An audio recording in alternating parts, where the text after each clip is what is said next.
Hey, this is Mac, and I have my Arrma, or as their site says, this pronounce it Arrma Kraton, and I just got done doing a video that's just a quick summary, long-term review, a shorter version for those that don't want to get into the nitty-gritty, just want to know my opinion on the truck and if it's a good value. But this one here I'll go into more detail.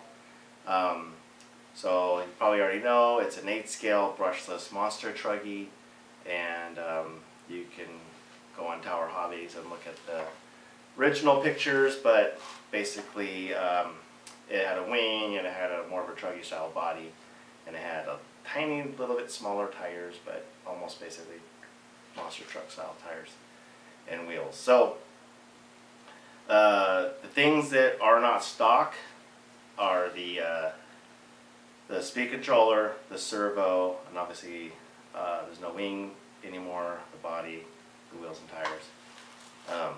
Those have been replaced. The servo I never ran. When the first batch came out of the RTRs, there was issues with the speed controller. So I sold it right away, and I'm running my EV4 G3 speed controller. I covered all that in my initial review of the vehicle. I stripped the servo out pretty quick, and they sent me a replacement, but I've been running this Spectrum servo. Been much happier with it. And anyway, so I added this wheelie bar. This is just a caster wheel, like $2 Home Depot thing that I modified to fit on the wing mount, and then I reinforced the wing mount with some of the spare parts that came with the new wing mount I bought after breaking the stock one. And then added the T-bone bumper just to kind of make it, to fill in the back, because I've added this Raptor body. I put the MT4 G3 front bumper on just for looks and a little bit more protection.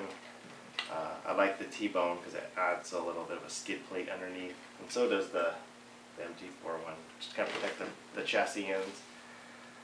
These are Pro-Line body mounts. If you go on Ultimate RC, Mac on Kraton thread, I explain a little more about this modification. It's pretty simple. It almost directly bolts onto their shock towers where the original body posts mount.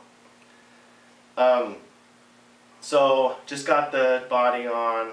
I went with the monster truck look. I like it better, and I wish that they actually had come out with this originally as a monster truck. I think it would have sold better between that, or it would have been a better offering for Arrma to have, you know, a monster truck, and then the Italian would be their truggy, and they would have had a better distinction for marketing their different 8-scale offerings. But that's my opinion.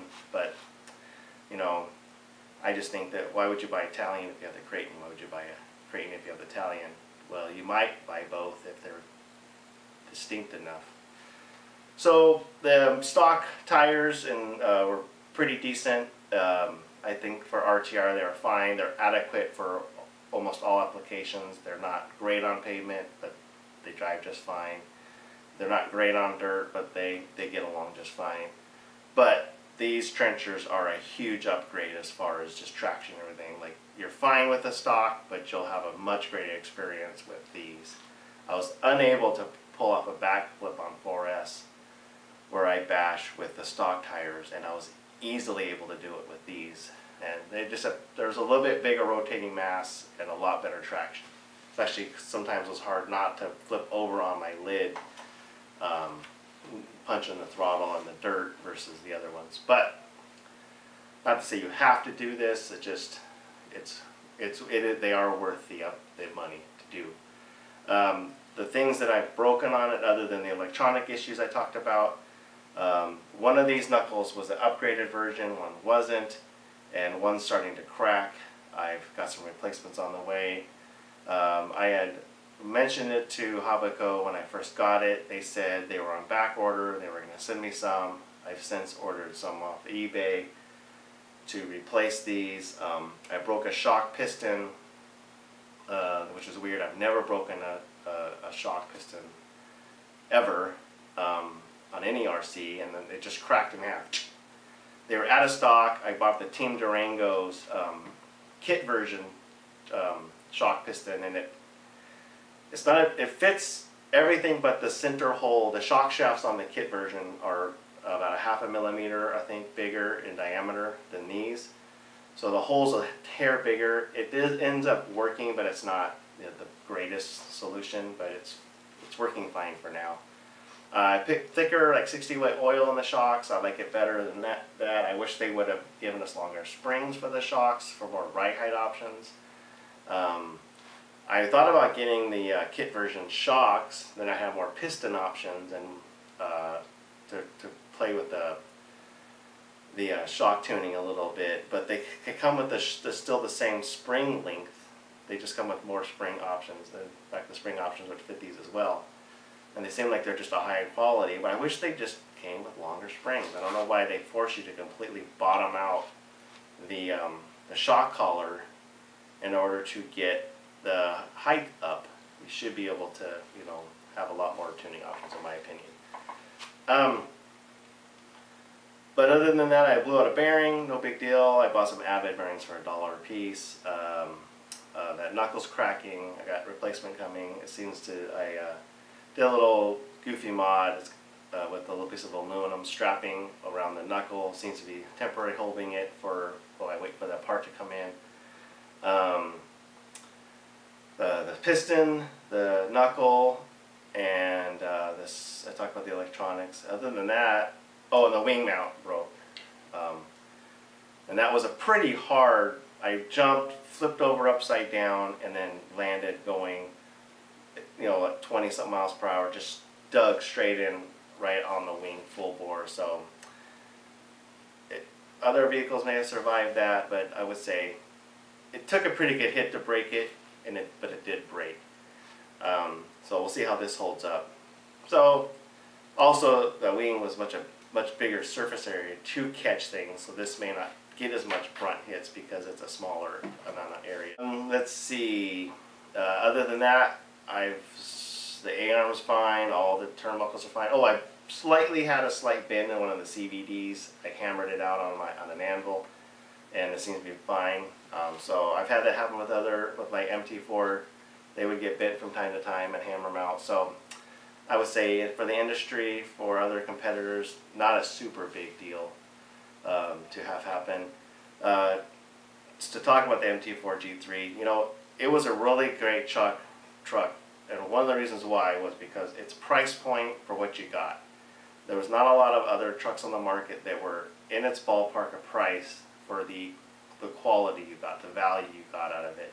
But it had some quirks, you know, the chassis kind of needed to be reinforced. I never had to do it, but a lot of people did, you know, put chassis braces or different things like that. There towards the end of owning it, I started breaking more and more A-arms. I don't know if that's just I was getting, you know, taking bigger risks with driving it or what.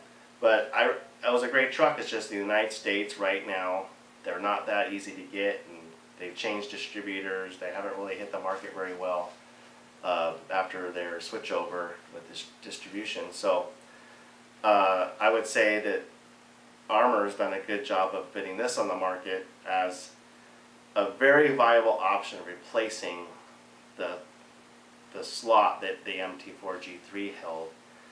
It's actually less expensive than the MT4 G3 and was last listed at about $100 less than that last listing, and it's a whole lot less expensive than the other 8-scale offerings from the major brands like Traxxas and HPI. And there are some other, like OFNA makes one that's in the same ballpark, and it's got its own little quirks and issues. So I would say it's competitively priced. It's got a really good durability as far as just the main components, take the electronics aside. And hopefully they got all that stuff hammered out by now, and the RTR will be just a really nice vehicle. I think some of the issues is they had issue, you know, it's the manufacturer's fault for not supplying decent electronics out of the gate. You give them some slack because other big names have had issues with their electronics before, when they first had their first run. So and they had a pretty good reputation on the forums as of covering themselves with customer service, taking care of customers by immediately replacing the products, the defective products. So, everyone makes a mistake, everyone has problems. It's how you handle those problems which makes a good company. So they seem to be backing their products, so that's something to consider. And they seem to be working on fixing the product, so that's good something to consider. For just longevity wise. Now they just need to work on making sure their parts are available.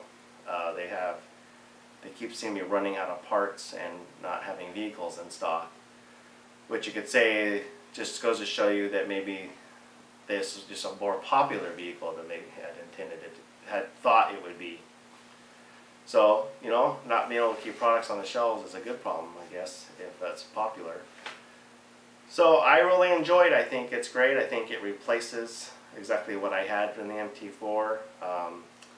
I actually sold it, and I'm really happy with this. And if they keep fixing some of the issues that they're having with part support and everything, I think I would continue to support this product line, getting the other 8-scale offerings just for fun. Anyway, I've run like 30 4S packs through it, and it seems to be holding up fine. I like the way it handles, I like the way it drives. It has a decent, pretty good durability on just the, the mechanical, structural parts of it. It's pretty easily to modify to get, the different bodies on. Everything's pretty straightforward to work on. Things are easily accessible. Because it has a basic, buggy layout for the diffs and everything. So easy to work on, competitively priced, fairly durable,